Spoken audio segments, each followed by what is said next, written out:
Bagaimana cara kita itu membantu mempromosikan ekowisata yang ada di Sumatera Utara, khususnya itu di tanah kelahiran sendiri, tanah Mandailing Natal ini, biar dikenal di provinsi sampai ke nasional, bahkan nanti insya Allah internasional kalau ada rezekinya gitu kan. Ini harapan kita ya.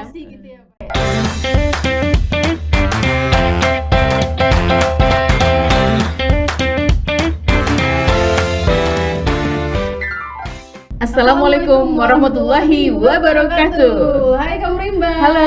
Saya Gadis. Dan saya Lia. Ketemu lagi di podcast Ngopi. Ngobrol seputar konservasi. Nah, di episode ke-8 ini kita akan mengusung tema pengembangan wisata di kawasan Taman Nasional Batang Gadis. Nah, kali ini kita kedatangan tamu istimewa. Sengaja kita undang Kamu Rimba dari Yayasan Putra Putri Mandailing Natal. Nah, siapa dia? Mungkin bisa perkenalan diri nih, kakak-kakak. Halo Kakak. Halo, Kak. Halo Kak, halo Kamu Rimba semuanya. Perkenalkan, sama saya Nur Aslia.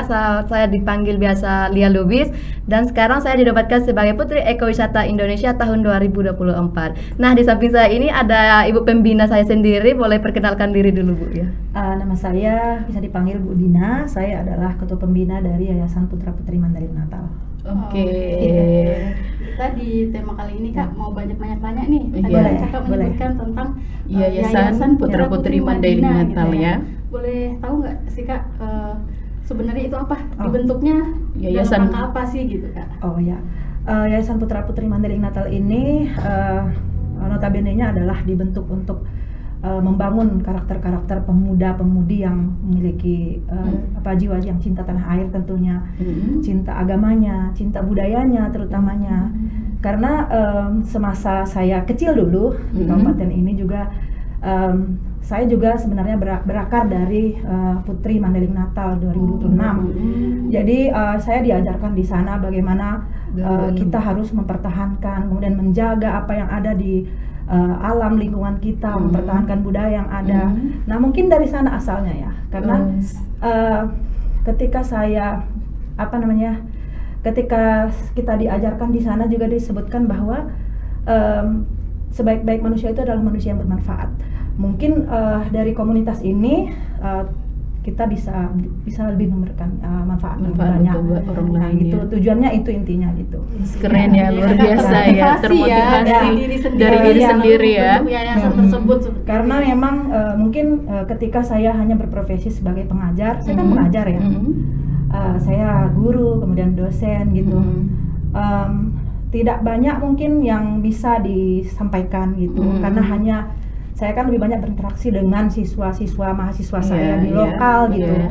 Tapi ketika saya terjun ke lingkungan kita yang banyak pemuda-pemudi di sini gitu, kemudian melalui sosial media kami, mereka bisa melihat melihat kegiatan-kegiatan kami, mudah-mudahan nanti termotivasi gitu. Dan kami memang bergerak di seputar seni budaya, promosi Kabupaten Mandailing Natal. Ya begitulah kira-kira. Jadi intinya adalah berawal dari kalimat itu, ketika kita hidup bermanfaat bagi orang sekitar kita. Karena memang di agama kita juga seperti itu. Ini berasal dari minat yang menjadi termotivasi gitu ya Kak ya. Oke. Mungkin apa sih perjalanan karir sebelum menjadi Putri Ekowisata? Oke, baiklah, di sini saya itu akan menjelaskan tentang perjalanan karir saya sebelum dari Putri Ekowisata ya. Tapi sebelumnya Kak, nih saya boleh ucapan terima kasih nggak Kak sih sampai saya dong, seperti ini ya tentunya. kan? Tentunya banyak sekali Bapak Ibu yang sudah mendukung saya ataupun juga pihak swasta yang mendukung saya ya. Sebelumnya terima kasih banyak kepada Bapak Kepala Balai Taman Nasional Batang Gadis yang telah mendukung saya sehingga saya mendapatkan selempang ini ya Pak ya. Seterusnya saya itu mengucapkan terima kasih kepada Bapak Ibu pemerintahan daerah Mandailing Natal, khususnya Dinas Pariwisata Kabupaten Mandailing Natal. Selanjutnya itu saya ucapkan terima kasih juga kepada seluruh jajaran Kapolres Sumatera Utara yang telah mendukung saya sampai ke Bali, ke nasional gitu. Luar biasa. Terutama juga buat Bapak Wali Kota Padang Sidimpuan, Pak Letnan Dali Munte juga mendukung saya sampai ke Bali gitu. Nah, di perjalanan karir saya itu memulainya dari tahun 2002 Kak. Nah, di situ saya itu dinobatkan sebagai Putri Mandailing Natal tahun 2002 dan di situ ada beberapa finalis dan saya dinobatkan sebagai juara 1 dan mendapatkan gelar Putri Madinah. Di tahun 2003 itu saya itu menjalani karir saya itu ke provinsi sebelah, Sumatera Barat.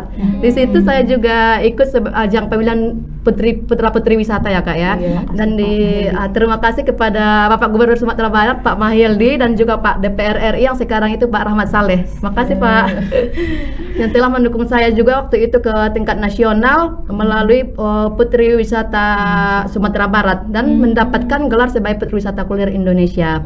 Nah di tahun 2024 ini saya kembali dinobatkan sebagai Putri Ekowisata Sumatera Utara, perwakilan dari provinsi saya sendiri Sumatera Utara. Dan di bulan 11 kemarin, November kemarin Kak, saya itu mendapatkan gelar sebagai Putri Ekowisata Indonesia tahun 2024 di kostum tradisional terbaik dan juga Putri Ekowisata Kars Indonesia. Saya waktu itu dapat 2 gelar di sana Kak. Luar biasa keren ya. Berarti sudah panjang karirnya dari tahun 2022 sampai sekarang. 2024 sudah banyak gitu ya. Prestasi yang Kita Kak harus dihasilkan. prestasi nih. Keren-keren. Ngomongin ekowisata nih, Kakak kan sebagai Putri Ekowisata. Boleh tahu nih Kak, sebenarnya tugas-tugas dari Putri Ekowisata itu apa sih Kak? Oh, kita Kak sebagai Putri Ekowisata itu tentunya itu kita sebagai ikon, model Kak.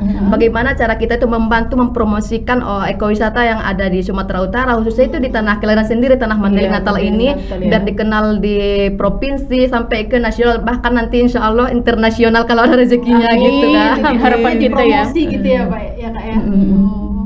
Menurut Kakak, bagaimana sih pandangan Kakak sejauh ini Kabupaten Mandailing Natal tentang pariwisatanya? Oh, kalau masalah pariwisata ekowisata di Mandailing Natal ini itu masih sangat alami sekali ya kan Kak.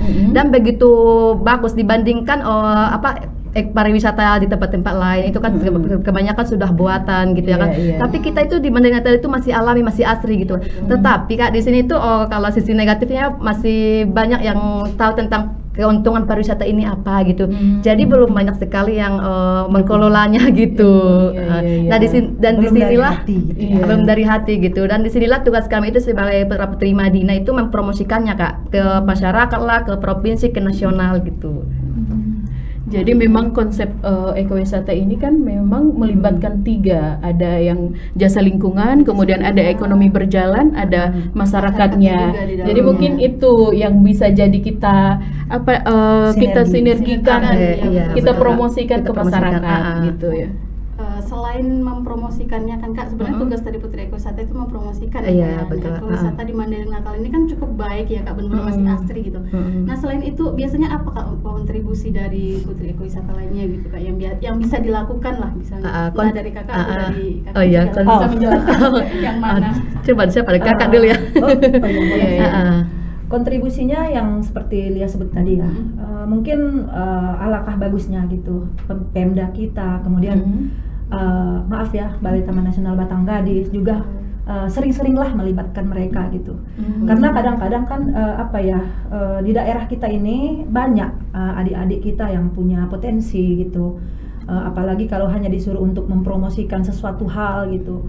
Nah, artinya tugas utama mereka ya tentu untuk mempromosikan, menceritakannya ke dunia luar bahwa di tempat kita ini adalah tempat yang istimewa, banyak hal yang tidak bisa dikunjungi, banyak lokasi yang tidak ada di daerah lain, adanya di sini gitu.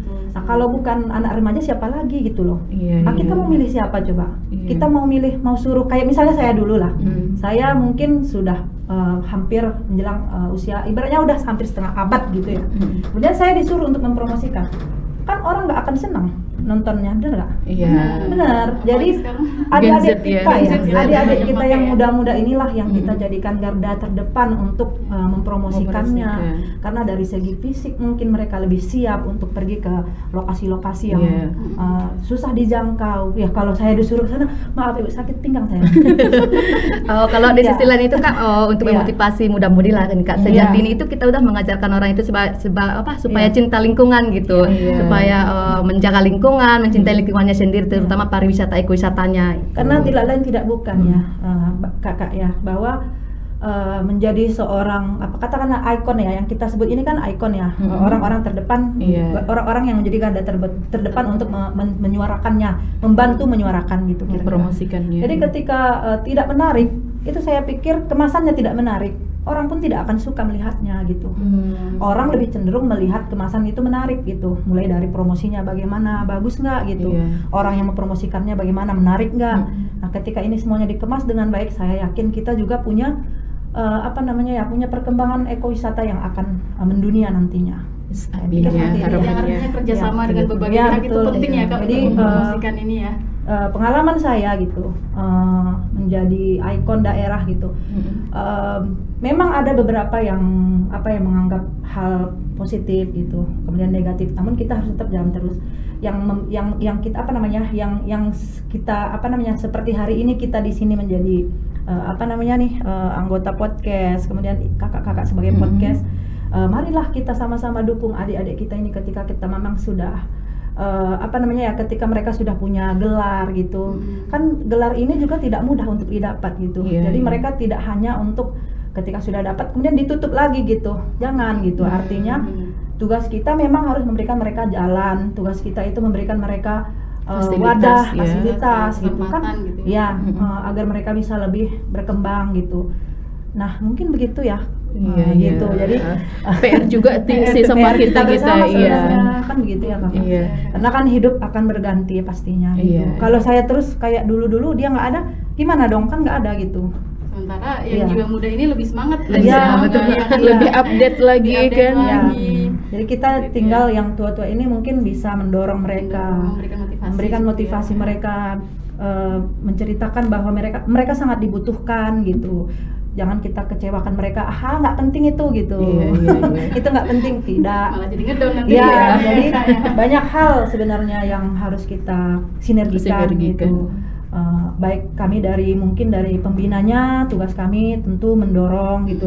Kadang ketika kami tidak tersedia fasilitas yang memadai, mungkin pihak lain bisa bolehlah gitu. Ya kamu terima ya gitu. Oke, luar biasa ya. Nah, kita nih Kak mempunyai spot wisata nih di kawasan Taman Nasional Batang Gadis. Nah, ada Bodok, ada kemudian tabing di Pasab Julu, ada Sampuran juga kan, air gilas juga kan. Nah, untuk pengembangannya gimana menurut selaku Putri Ekowisata? Nah, kalau untuk pengembangannya sendiri itu boleh kita promosikan melalui media sosial nih, ataupun kita bilang sesama teman-teman gitu, di sana itu ada tempat baru loh, itu keren loh, coba kita promosikan, coba kita ke sana gitu. Pasti nanti daya tariknya itu sampai ke luar kota lah, ke provinsi gitu Kak. Misalkan kayak Birdwalk lah Kak. Birdwalk, apa inovasi Kakak menurut Kakak yang bisa kita kembangkan di sana gitu? Itulah tadi ya, kita menyebutnya mungkin kita punya ide yang sangat banyak sebenarnya ya. Di Putra Putri Madinah itu sampai malam kita tuh selalu bercerita ke depan Mandailing Natal ini harus dikenal dunia. Ke depan Mandailing Natal ini dengan ekowisatanya yang begini-begini harus dimasuki oleh orang-orang dari berbagai negara. Kayak gitu. Jadi kita tidak ada bosan-bosannya untuk menceritakan, berdiskusi bagaimana caranya gitu. Nah, kemarin kami terpikir begini. Saya dengar memang ada ya satu lokasi namanya Sanctuary Tapir dan Birdwalk. Jadi kami berpikir ketika kita membuka areal itu tentu dibutuhkan seperti yang tadi saya sebut, harus kita kemas dengan menarik, mulai dari mungkin pintu masuknya, fasilitasnya, kemudian sumber daya manusianya juga, kemudian ada attraction across gitu. Artinya atraksi-atraksi yang yang mereka datang ke sana ngapain coba gitu, cuman menambah-nambah, menengok-nengok. Kayaknya mereka nggak akan suka kalau cuman menengok-nengok saja gitu. Jadi yang kita perlu pikirkan gitu adalah hal yang aneh, hal yang unik yang tidak ada di tempat lain. Jadi harus kita pikirkan bersama bagaimana agar di lokasi tersebut memang ada sesuatu yang dikejar gitu.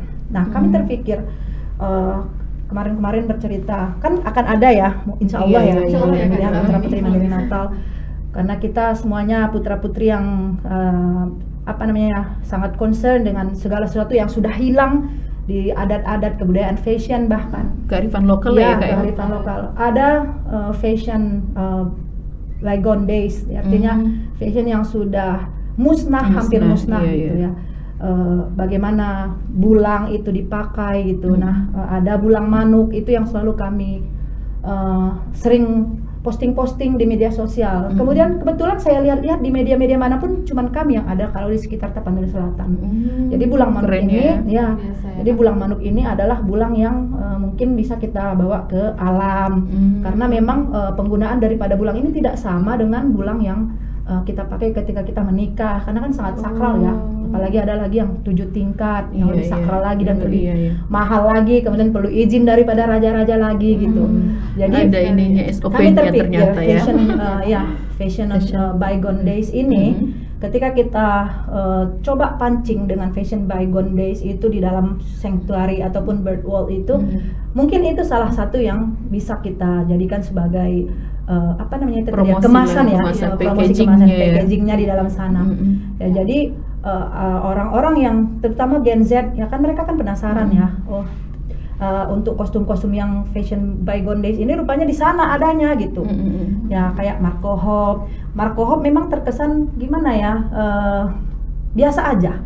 Kalau teman-teman melihat ada ayah-ayah yang datang balik dari Lopo kemudian pakai sarung, ini memang lucu ya, tidak ada makna rasanya ya. Tapi ketika kita kaitkan dengan kebudayaan lama, putri-putri di Mandailing Natal ini mereka menggunakan itu kan sebenarnya kan nilai-nilai kesopanan ya. Iya. Jadi di Mandailing itu perempuannya itu terkenal dengan etika dan sopan santun. Jadi ya diceritakanlah nanti di lingkungan itu gitu. Yang artinya untuk menarik itu kita bisa kemas budaya di dalamnya supaya menarik, memperkenalkan kearifan lokal yang mulai hilang gitu di dalam sana gitu. Konsepnya bagus ya, memadukan alam dengan budaya. Banyak lagi ya, kayak topi Raja Panusunan, bagaimana cara buatnya, atau mungkin nanti membuatkan ya itulah ya, mendesain topi. Kan itu kan dibikin tangan juga bisa ya. Di lokasi itu tersedia untuk membuat topi Raja Panusunan, misalnya dalam berapa menit. Ada ininya ya, yang artinya ada nanti paketnya gitu. Dari yayasan bisa dikerja sama Balai Taman Wih, Nasional Batanghari ya kan Kak. Kami sangat senang benar sekali. Pengembangan wisata yang di World tadi ya sebenarnya. Nah, untuk Kakak sendiri Putri Ekowisata, apa nih harapan ke depannya untuk pengembangan ekowisata kita nih, khususnya di Taman Nasional Batanghari deh gitu, harapannya seperti apa? Harapan kedepannya itu kita itu saling bersinergi antara Putra Putri Madinah dan ekowisata, dan di situ kita itu saling mempromosikan gitu. Kami membantu mempromosikan Taman Nasional Batanggaris, dan juga Taman Nasional Batanggaris juga bisa saling kolaborasi dengan Putra Putri Madinah, sehingga nanti tujuan kedepannya itu ekowisata yang ada di Sumatera Utara ini, khususnya Mandailing Natal, dikenal sampai ke luar negeri, provinsi nasional gitu. Karena sekarang belum banyak yang tahu ya. Iya. Mudah-mudahan lah ya dengan adanya ini kolaborasi yang kuat ini. Betul sekali Kak. Iya. Nah, untuk Kakak kan pasti ada nanti informasi di Instagram atau di YouTube. Boleh Kakak promosikan, siapa tahu nanti banyak kawan-kawan Komrimba yang penasaran tahu, ya. Apa sih? Kita punya IG ya. Kita sengaja memang kita kunci karena memang kita punya pengalaman beberapa bulan yang lalu, beberapa semester lalu gitu. IG kita itu dihack sama orang yang tidak bertanggung jawab, dihapus semuanya gitu. Jadi makanya saya kunci, memang kita kunci. Jadi ya lumayan banyak sih pengikutnya gitu. Nanti bisalah di add di Instagramnya apa Kak gitu? Ya namanya PPM Official. PPM Official. Ya, dan untuk di Facebooknya sendiri itu ada di Putra Putri Madinah. Beda ya Kak? Beda. Dan di YouTube-nya Yayasan Putra Putri Madinah. Yayasan Putra Putri Madinah. Komrimba yang pengen tahu lebih lanjut nanti info-info tentang Yayasan Putra Putri. Intinya di dalam sana nanti ada kreativitas yang bisa melibatkan anak-anak Gen Z dan pemuda-pemudi. Mandailing Natal ya, khususnya Mandailing Natal. Informasi yang kami dapatkan sore hari ini, artinya bertambah lagi nih ilmu kita terkait apa sebenarnya Yayasan Putra Putri, terus apa tugas-tugasnya Putri Ekowisata. Kemudian ada ini ya, tadi ada pembicaraan tentang budaya yang sampai pemakaian ini harus ada SOP-nya seperti itu. Dan untuk kegiatan berikutnya itu kita akan segera mempromosikan ekowisata yang ada di Sopotinjak. Luar Yes, biasa. iya. Boleh Mungkin banget. sobat Rimba di sana nanti penasaran, makin Ah. penasaran apa sih kegiatan yang akan dilaksanakan gitu Kita ya. tunggu aja ya ke Merimba seperti apa. Untuk kakak makasih semua ya kak ya. Iya, sudah berbincang-bincang datang. di podcast kali ini. Kalau bisa nanti kita akan berlanjut lagi untuk kedepannya. Amin. Oke, sampai sini dulu podcast kita hari ini ya Lia. Iya. Kami ucapkan terima kasih. Terima kasih juga. Terima kasih juga untuk semua. Untuk Kak Epo, Lorifa, Kristi yang dari dulu selalu Iya, mensupport, selalu mensupport, kemudian selalu ada Pak mendukung. Adirambe, dan tentunya Kak Lia dan Kak Gadis. Baik Om Rimba, kita akan bertemu lagi di podcast berikutnya. Assalamualaikum warahmatullahi wabarakatuh. Dadah.